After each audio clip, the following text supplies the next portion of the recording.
Some people are born into power, their names echoing in hushed rooms long before they can even speak, their futures paved with the fear of others. Others are born into silence, their existence a quiet struggle against the grinding gears of a world that barely acknowledges them. For 17 years, Minjun Kim had been the first kind, a princess in a kingdom of shadows, her every whim a command backed by the unspoken threat of her father's empire. For 23 years, Lena Washington had been the second, a ghost in a red vest and white shirt, navigating the polished floors of the Gilded Cage, a restaurant where the price of a single steak could cover her rent for 3 months. These two worlds were never meant to collide, but on a sweltering Tuesday night, under the soft glow of crystal chandeliers, they shattered against each other with the force of a tectonic shift. The initial tremor was a complaint about the temperature of the water, followed by a critique of the silverware's polish, and then a sneering dismissal of the chef's signature dish. Lena handled each escalating grievance with the practiced, weary calm of someone who understood that her job was not to serve food, but to absorb the casual cruelties of the wealthy. She was a sponge for discontent, paid to smile while being soaked in disdain. But Min, radiating a petulant fury in her light pink sleeveless dress, was not interested in being absorbed. She wanted to see a crack, a flinch, a sign that her power could break the serene surface of this waitress. "Is there a problem with your hearing, or are you just slow?" Min's voice, sharp and high, cut through the restaurant's ambient murmur, causing heads to turn. Lena simply inclined her head slightly, her expression unreadable. "I apologize if my service has been unsatisfactory, miss," she stated, her voice a low counterpoint to the girl's shrillness. "I can have the dish remade for you immediately." The apology was a formality, a line from a script she had memorized, but for Min, it was gasoline on a fire. She wanted submission, not politeness. She wanted a reaction, a fracture in that infuriating composure. She stood abruptly, her chair scraping harshly against the marble floor. "You apologize?" she spat, her face contorted with a rage far too large for her delicate features. "You think an apology fixes your incompetence?" And then her hand flew, a pale blur arcing through the air, aimed directly at Lena's face. The slap was meant to be the final, resounding note of her dominance, a physical punctuation mark to her verbal assault. But it never landed. In the space between heartbeats, Lena's own hand moved, a fluid, economical motion that seemed impossibly fast. Her fingers closed around Min's wrist, stopping the blow inches from her cheek. There was no struggle, no violent jerk, just a firm, unyielding grip that held the younger woman's fury suspended in midair. The clatter of a dropped fork from a nearby table was the only sound in the suddenly silent dining room. Every eye was fixed on the tableau, the furious Mafia princess, held captive by the quiet defiance of a poor waitress who had, in one impossible moment, refused to be broken. The silence in the Gilded Cage was a thick, suffocating blanket, heavier than the scent of truffle oil and aged wine that usually permeated the air. Minjun's eyes, wide with disbelief, stared at the dark fingers wrapped securely around her wrist. Humiliation warred with incandescent fury on her face. She was a storm held in check by a seawall she hadn't even seen being built. She tried to yank her arm away, a reflexive, violent motion, but Lena's grip was like forged steel, immovable and absolute. It wasn't a painful hold, but it was a definitive one, a statement of control that was more insulting than any physical blow. "Let go of me," Min hissed, her voice trembling with a mixture of shock and rage. "Do you have any idea who I am?" Lena's eyes, dark and deep, met hers without a trace of fear. There was no anger there, only a profound stillness, a weariness that seemed ancient. "I know you're a guest in this restaurant," Lena replied, her voice low and even, yet it carried across the frozen dining room with perfect clarity. "And I'm the staff. That's all that should matter in here." The simplicity of the statement was a blade, cutting through Min's layers of entitlement and privilege. Before Min could unleash another torrent of threats, two large men in dark, impeccably tailored suits materialized from the shadows near the restaurant's entrance. They had been watching, their presence a silent promise of violence, and now they moved with a predatory grace toward the table. The restaurant manager, A man named Philip, whose face was now the color of spoiled milk, scurried behind them, wringing his hands. "Please release her," he stammered, his eyes darting nervously from Lena's calm face to the approaching menace. But Lena didn't release her grip. Her gaze flickered past Min to the two bodyguards, acknowledging their presence with a subtle shift of her shoulders. She was calculating, assessing, not reacting. Just as the first man reached them, extending a hand to forcibly separate them, another figure emerged from the entrance, moving with a quiet authority that made the other two pause instantly. This man was leaner, dressed in a similar dark suit but wearing it with a different kind of purpose. His name was Jean, and his face was a mask of disciplined neutrality, his eyes missing nothing. He didn't look at Min. He didn't look at the manager. He looked only at Lena, his gaze a sharp, analytical probe, searching for the source of this unprecedented anomaly. He saw her hand on Min's wrist, saw the unwavering calm in her posture, and for the first time that night, a flicker of something other than boredom crossed his features. With a barely perceptible nod, he signaled the other guards to stand down. The immediate threat had been neutralized, not by force, but by a silent command from someone far higher in the food chain. Lena finally released Min's wrist, her fingers uncurling slowly. The princess snatched her arm back, rubbing the faint red marks, as if she had been burned. The spell was broken, but the consequences were just beginning to coalesce in the charged air around them. Lena was fired before the last of the evening's patrons had even paid their bills. Philip, the manager, delivered the news in his glass-walled office, unable to meet her gaze, his words a rushed apology wrapped around the hard kernel of necessity. He spoke of maintaining the restaurant's reputation, of appeasing a valuable client, of having no other choice. Lena listened without comment, her face betraying nothing. She had expected this. In her world, defiance had a price, and that price was always paid by the person with less power. She collected her final paycheck, a thin envelope that felt insultingly light, and walked out the back service door into the damp, grimy alley. The oppressive humidity of the city night wrapped around her, a familiar discomfort. For a moment, she leaned against the cool brick wall, closing her eyes and just breathing, the scent of garbage and rain filling her lungs. It was the smell of her reality, a stark contrast to the perfumed air of the dining room she had just left behind. Her future was a blank, terrifying page.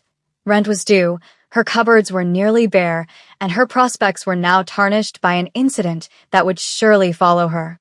Yet, underneath the anxiety, there was a strange, unfamiliar feeling, a sliver of satisfaction. She had not broken. She had not bowed. As she pushed herself off the wall, ready to begin the long walk home, the alley was suddenly flooded with the blinding white glare of headlights. A long, black sedan had pulled silently to the curb, its engine a low, menacing purr that seemed to absorb all other sound. The passenger door opened, and Jean stepped out, his silhouette framed against the harsh light. He moved with the same unnerving stillness she had noticed inside, a predator conserving its energy. He didn't approach her menacingly. He simply stood there, a human barrier between her and the street. "Lena Washington," he said. It wasn't a question. His voice was flat, devoid of emotion, the sound of polished stone. "My employer wishes to speak with you." Lena's heart, which had remained steady throughout the entire ordeal with Min, now gave a hard, painful thud against her ribs. This was the true consequence, the one that went far beyond a lost job. This was the Shadow Empire reaching out from its gilded cage to pull her in. "I think there's been a misunderstanding," she said, her voice steady despite the cold knot of dread tightening in her stomach. "I have nothing to say to your employer." Jean took a single, deliberate step forward, the light glinting off his perfectly polished shoes. "This is not a social invitation, Miss Washington," he clarified, his tone leaving no room for negotiation. "You will get in the car." He held the door open, a gesture that was simultaneously polite and utterly threatening. Lena looked from his impassive face to the dark, cavernous interior of the car. Every instinct screamed at her to run, to disappear into the labyrinthine city streets. But she knew, with a certainty that chilled her to the bone, that running was not an option. These were not people you could outrun. They were a force of nature, a gravity well, and she was already caught in its pull. With a final, resigned breath, she walked past him and slid onto the cool leather of the back seat. The door closed behind her with a solid, definitive thud, sealing her in with the scent of money and danger. The car moved through the city like a shark through water, silent, sleek, and utterly dominant. No red light seemed to touch it. No traffic dared to impede its progress. Lena sat perfectly still, her hands resting in her lap, watching the blurred neon lights of the city streak past the tinted windows. Beside her, Jean was a statue of silent vigilance, his gaze fixed forward, though she could feel the weight of his awareness on her. They didn't travel to a warehouse on the docks or a seedy downtown club as she might have expected for movies. Instead, the sedan glided into a pristine, private underground garage beneath a towering skyscraper of gleaming glass and steel. The air here was cool, filtered, and sterile. The journey from the car to the private elevator was conducted in the same unnerving silence, their footsteps echoing softly on the polished concrete. The elevator ascended with dizzying speed, a silent, gilded cage lifting her into the heavens. When the doors whispered open, they revealed not a penthouse apartment, but a vast, minimalist office that seemed to occupy the entire floor. The far wall was a single, immense pane of glass, offering a breathtaking, godlike view of the sprawling city below. In the center of the room, behind a desk of black marble that looked like a sacrificial altar, sat a man. He was older, perhaps in his late 50s, with sharp, intelligent eyes and a mane of perfectly coiffed silver hair. He wore a simple dark suit, but it was tailored with such precision that it seemed like a second skin. This was Mr. Kim. His power wasn't projected through overt threats or boisterous commands. It was in his stillness, in the absolute, unnerving calm he exuded. He was the eye of the hurricane, the quiet center around which chaos revolved. He gestured to a single, uncomfortable-looking chair positioned in front of his desk. "Miss Washington," he said, his voice a smooth, cultured baritone with a faint accent. "Please sit." Lena walked across the vast, empty space, feeling exposed and small under his penetrating gaze. She sat, her back straight, refusing to show the fear that was now a cold, living thing in her gut. Mr. Kim steepled his fingers, studying her as a biologist might study a new and fascinating specimen. "You created quite a disturbance in my daughter's evening," he began, his tone conversational, as if they were discussing the weather. "She is not accustomed to being denied." Lena met his gaze directly. "She is not accustomed to being told no," she corrected him softly. A flicker of something, surprise, perhaps even amusement, crossed his features before being instantly suppressed. "An interesting distinction," he mused. "Most people in your position would be terrified. They would grovel. They would beg for forgiveness. Yet you sit here, correcting my grammar. Why are you not afraid of me, Miss Washington?" The question hung in the air, a baited hook. He was testing her, probing for the weakness, the fear he expected to find. Lena thought for a moment, considering the truth. "Fear is a luxury," she said finally, her voice clear and steady. "It's for people who have something left to lose. I lost my job tonight. My apartment will probably be next. What more can you possibly take from me?" Mr. Kim leaned back in his chair, a slow, predatory smile touching his lips for the first time. It did not reach his eyes. "You have a remarkable imagination," he said, the words laced with a chilling implication. "But a very limited one." Mr. Kim let the silence stretch, a weapon he wielded with surgical precision. He watched Lena, waiting for her composure to crack, for the bravado to crumble under the weight of his unspoken threat. But she remained still, her gaze unwavering, her hands resting calmly in her lap. She was an anomaly, a puzzle he couldn't immediately solve, and it was clear that this both frustrated and intrigued him. He had built an empire on his ability to read people, to identify their pressure points, greed, fear, love, ambition, and exploit them. With this young woman, he found nothing to leverage. It was like trying to threaten a stone. Finally, he broke the silence, his tone shifting from menacing to something more transactional. "My daughter, Minjun," he said, the name spoken with a complex mixture of paternal frustration and deep-seated affection, "is volatile. She is strong-willed. Since her mother passed, she has become uncontrollable. Tutors, governesses, companions, they all last a week, if they are lucky. They either quit in tears or are dismissed for their incompetence. He paused, letting his eyes drift to the sprawling city lights beyond the window before they snapped back to Lena. You, however, did something none of them could, he continued, leaning forward slightly, his voice dropping to a conspiratorial whisper. You controlled her. You did not strike her. You did not scream at her. You simply stopped her. With nothing more than your will. He gestured vaguely with one hand, a motion that encompassed the entire, chaotic incident at the restaurant. I've spent a fortune on security, on handlers, on experts in adolescent psychology. All have failed, but a waitress, making minimum wage, succeeded where they could not. Lena said nothing, knowing this was a preamble to something far more complicated. Her mind was racing, trying to anticipate the direction of this bizarre, terrifying conversation. I have a proposition for you, Miss Washington, Mr. Kim said, his voice now crisp and businesslike. I want you to work for me, not as a waitress. I want you to be Minjun's companion. Your only job will be to stay with her, to accompany her, and to ensure she does not create disturbances. He named a sum of money that made the air leave Lena's lungs. It was a life-changing, fantastical number, enough to solve every problem she had, and 100 more she hadn't even thought of yet. But she heard the unspoken words hanging in the air. The job description was simple, but the reality would be a nightmare. She would be a warden in a velvet prison, constantly managing the whims of a volatile, entitled teenager who already hated her. And she would be living inside the lion's den, surrounded by men like Jean, under the constant, watchful eye of the predator sitting before her. Why me? She asked, the question genuine. Because you are not afraid of her, Mr. Kim answered instantly. And more importantly, you are not impressed by me.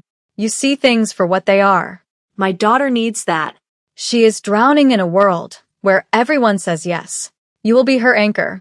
You will be her no. The offer was insane, a gilded cage presented as a golden opportunity. Her life of quiet poverty was hard, but it was hers. This new life would be luxurious, but it would belong to him. She weighed the crushing certainty of eviction against the terrifying uncertainty of this new path. One was a slow, grinding death. The other was a gamble, a high-stakes bet where she could lose far more than just her apartment. Looking into the cold, calculating eyes of the city's most dangerous man, Lena made her choice. The Kim estate was less a house and more a self-contained fortress, a modern palace of glass, steel, and stone nestled in the most exclusive, secluded hills overlooking the city. Lena's first day began not with a welcome, but with an induction. She was given a room, a suite, really, that was larger than her entire former apartment, with a view that could have been on a postcard. But the floor-to-ceiling windows felt like the bars of a cage, and the silence of the house was heavy and oppressive. Her new wardrobe had been pre-selected, a collection of understated, elegant clothes that felt like a costume. The red vest and worn-out sneakers were gone, replaced by silk blouses and tailored trousers. She was being remade, rebranded, assimilated into this new, dangerous world. Minjun's reaction to her arrival was exactly what Lena had anticipated. The girl's initial shock curdled into pure, unadulterated loathing. She saw Lena's presence not as companionship, but as an insult, a punishment delivered by her father for the scene at the restaurant. You, Min sneered, finding Lena in the vast, sterile living room. My father actually hired the help? I suppose I shouldn't be surprised. He enjoys collecting strays. Lena, who was examining a ridiculously expensive sculpture that looked like a twisted piece of metal, didn't even turn around. Does he? She replied, her tone conversational. I wouldn't know. I'm new. The lack of reaction infuriated Min. She was used to provoking, to getting a rise out of people. Lena's calm indifference was a mirror that reflected her own childishness back at her, and she hated it. The next few days were a relentless campaign of psychological warfare. Min accidentally spilled a vibrant purple smoothie on one of Lena's new white silk shirts. She played deafeningly loud music at all hours of the night from the room next to Lena's. She made scathing comments about Lena's background, her clothes, her very existence, often in front of the household staff, hoping to humiliate her. Through it all, Lena remained an unmovable object. She cleaned the smoothie stain without a word. She bought a pair of high-quality noise-canceling headphones. She met every verbal jab with either silence or a dry, witty retort that left Min sputtering. "That dress is a brave choice," Min commented one afternoon. "It really highlights your simplicity." Lena looked down at her simple black dress and then back at Min's elaborate, frilled concoction. "Thanks," she said with a small smile. "I was going for timeless, but simple works too." "It's better than confused peacock." Min's face flushed with anger, and she stormed away. Lena was winning, not by fighting back on Min's terms, but by refusing to play the game at all. Throughout this Cold War, Gene was a constant, spectral presence. He would appear in doorways, at the end of hallways, or standing by the car whenever they left the estate. He never spoke to Lena directly, but she felt his eyes on her constantly. His gaze was no longer just analytical. There was something else in it now, a grudging respect, a curiosity that bordered on fascination.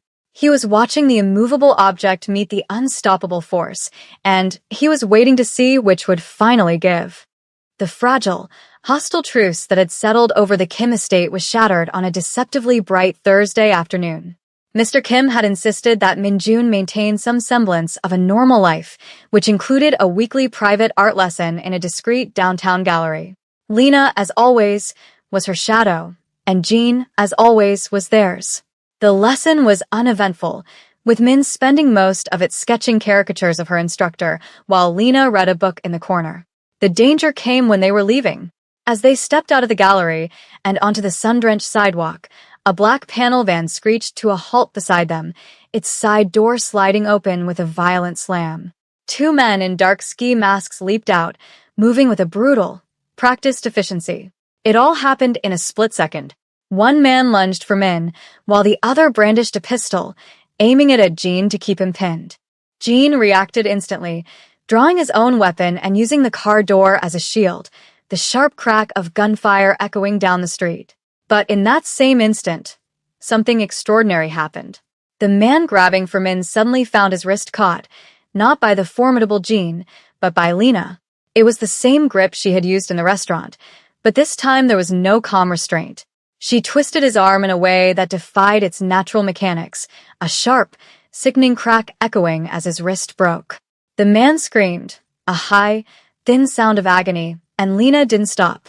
She drove her elbow backward into his solar plexus, forcing the air from his lungs in a choked gasp. He crumpled to the ground, incapacitated.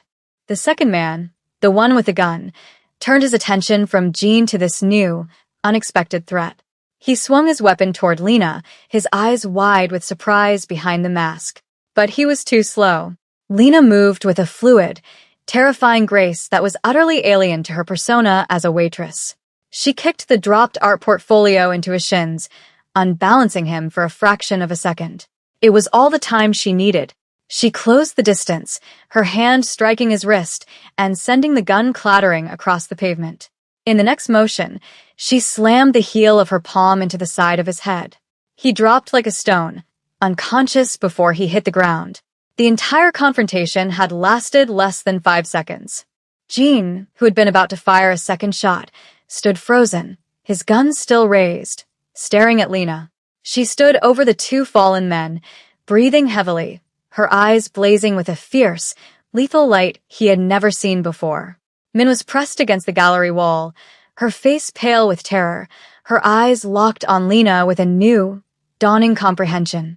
This was not a waitress. This was something else entirely. As the sound of distant sirens began to wail, Lena looked at Jean, the fire in her eyes slowly banking, replaced by a familiar, weary resignation. The secret she had guarded so carefully for years, the past she had run so far to escape, was now lying exposed on a sunlit city street. There would be no going back to the pretense of being just a simple, poor waitress. The ride back to the estate was a study in suffocating silence. Min sat huddled in the corner of the back seat, stealing frightened, awestruck glances at Lena, who stared out the window, her expression a mask of controlled emptiness. In the front passenger seat, Jean was preternaturally still, but Lena could feel the intensity of his focus on her in the rearview mirror. The questions were there, unspoken but screaming in the space between them. When they arrived, Mr. Kim was waiting for them in his office. News traveled fast in his world. The two unconscious men had been swiftly and discreetly removed from the scene long before the official police arrived, but the details of the incident had been relayed to him with perfect accuracy. He stood by the great window, his back to them as they entered, a silhouette against the dying afternoon light. "The Park family grows bold," he said, his voice a low rumble of contained fury. He turned, his gaze sweeping past his trembling daughter, past his stoic enforcer, and settling squarely on Lena. "My head of security informs me that you neutralized 2 armed hostiles before he could even discharge his weapon a second time. He tells me you broke one man's wrist and rendered the other unconscious with an efficiency he has only seen in elite special forces." He took a slow step toward her, his eyes boring into hers. "Explain this, Miss Washington. Explain how a waitress from the poorest part of the city possesses a skill set that rivals my best-trained men." Lena took a deep breath, the air in the sterile office feeling thin and hard to draw. The time for lies and evasions was over. "My name is Lena Washington," she began, her voice quiet but firm. "That part is true. But I wasn't raised to be a waitress. My father was a private military contractor. He worked for men like you on the fringes, in the places where governments wouldn't go. He didn't want that life for me, but he believed the world was a dangerous place. He taught me how to survive in it." Her gaze became distant, lost in a memory. "He taught me how to fight, how to anticipate, how to see threats before they materialized. He taught me that the best defense was to be invisible, to never be seen as a threat until the last possible second. He was killed on a job that went bad when I was 19. A back alley deal, an ambush. I've been running from that world ever since. I took the job at the restaurant because nobody looks twice at a waitress. I just wanted to be invisible." The confession hung in the air, raw and exposed. It recontextualized everything. Her calm defiance in the restaurant, her unshakable composure, her impossible skill. It wasn't just strength of character. It was years of brutal, ingrained training. Men stared at her, her teenage petulance completely gone, replaced by a profound, humbling respect. Mr. Kim's expression was unreadable, but a new light had entered his eyes. He was no longer looking at an intriguing puzzle. He was looking at a weapon. Later that night, Jean found her on one of the balconies, staring out at the city lights. "Your father trained you well," he said, his voice softer than she had ever heard it. He would be proud. Lena finally let the mask of control slip, a single tear tracing a path down her cheek. "He would be horrified," she whispered. "All he ever wanted was for me to be safe, to be normal. And now I'm right back in the world that killed him." Jean moved to stand beside her, their shoulders almost touching. "Perhaps you are not in it," he suggested quietly. "Perhaps you are here to change it." The failed kidnapping attempt acted as a catalyst, fundamentally altering the chemistry of the entire household. The dynamic between Lena and Min underwent the most dramatic transformation. The girl's hostility and arrogance evaporated, replaced by a quiet, watchful admiration. She followed Lena around the estate not as a shadow of annoyance, but as a student seeking a master. She asked questions not about fashion or gossip, but about awareness, about how Lena had seen the attack coming. For the first time, Min was looking at someone and seeing not their station or their utility to her, but their inherent strength. She had spent her life protected by her father's power, but Lena possessed a power that was entirely her own, and Min was mesmerized by it. The power balance had irrevocably shifted. Lena was no longer the companion, she was the guardian. Mr. Kim's perception of Lena also evolved. He ceased to view her as a novel solution to his daughter's behavioral problems and began to see her for the asset she truly was. He started including her in security briefings, initially as an observer, but soon he was actively seeking her input. Her lifetime of unconventional training gave her a unique perspective that his men, trained in traditional security protocols, often missed. She saw vulnerabilities in their routines, blind spots in their surveillance, and potential threats in scenarios they had dismissed as benign. Her insights were sharp, practical, and devoid of ego. She spoke with the calm authority of someone who had lived with the consequences of violence, and Mr. Kim, a man who respected strength above all else, began to afford her a level of trust he rarely gave to even his most senior lieutenants. The most complex shift, however, was in her relationship with Jean. The professional distance he had always maintained began to dissolve, replaced by a shared understanding forged in the crucible of sudden violence. He was no longer just her observer. He became her confidant. He would find her in the library late at night or in the garden at dawn, and they would talk. She told him more about her father, about the lonely, difficult years after his death, and about the crushing weight of trying to be someone she wasn't. He, in turn, shared pieces of his own story, of a past that had led him into Mr. Kim's service, of the rigid code of loyalty that governed his life. There was a quiet, powerful current of attraction flowing between them, a magnetic pull between two people who understood the language of silence and the necessity of control. It wasn't a romance of grand gestures, but of small moments, a shared look across a crowded room, his hand brushing hers as he passed her a security report, the way he always made sure his body was positioned between her and any potential threat. He saw the woman beneath the warrior, and she saw the man behind the mask of the stoic enforcer.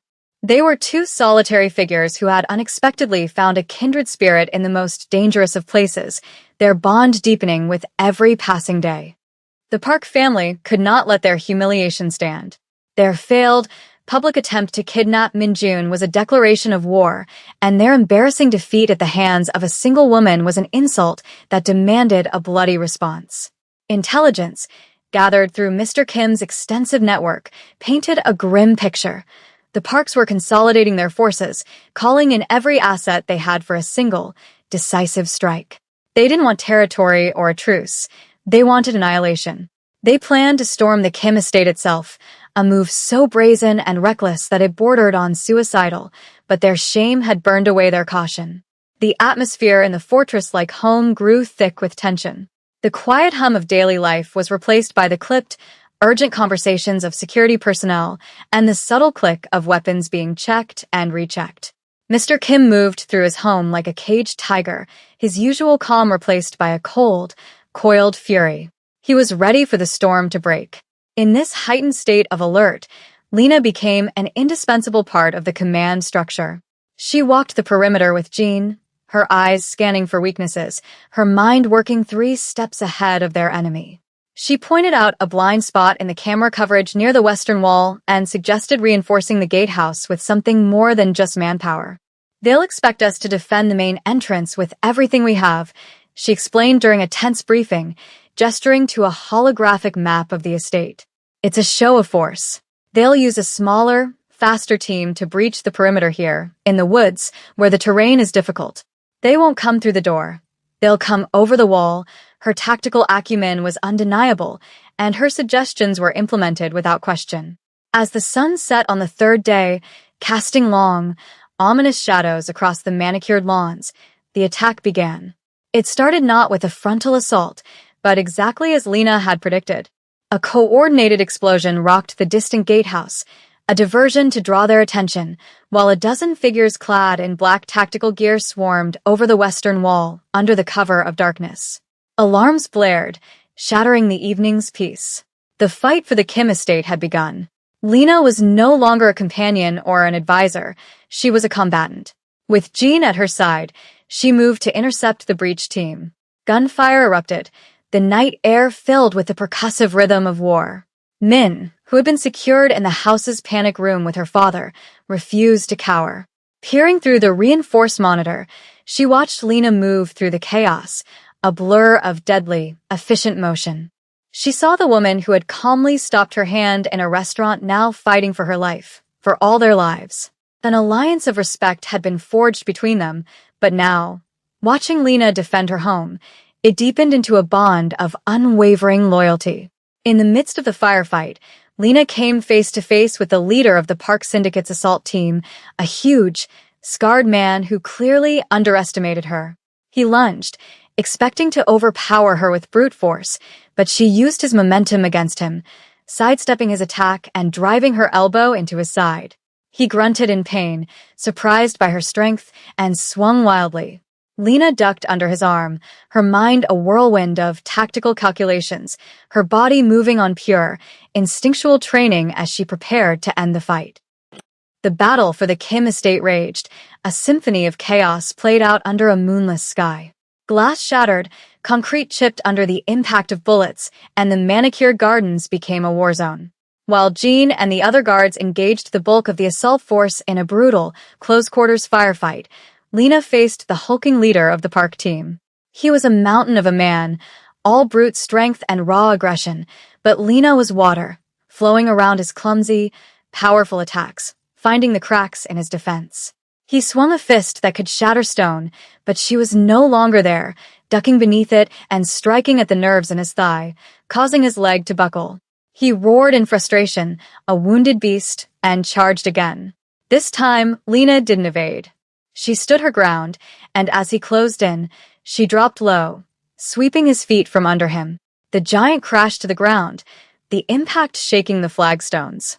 Before he could recover, she had his arm twisted behind his back in a submission hold, a knee pressed firmly into his spine.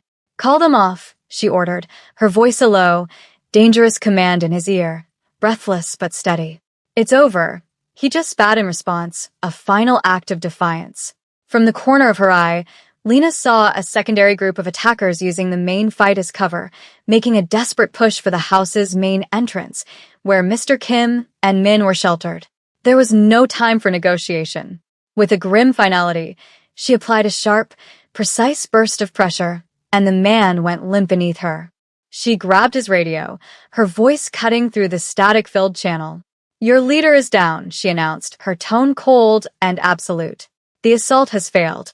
Lay down your weapons now, or none of you will walk out of here." A moment of stunned silence followed, then panicked, confused chatter. Her decisive action had broken their morale. Seeing their commander fall and hearing the voice of his conqueror on their comms shattered their resolve. The tide of the battle turned instantly. The remaining attackers, their coordinated push now a chaotic scramble, began to fall back or surrender under the renewed, ferocious counterattack from Jean and his men.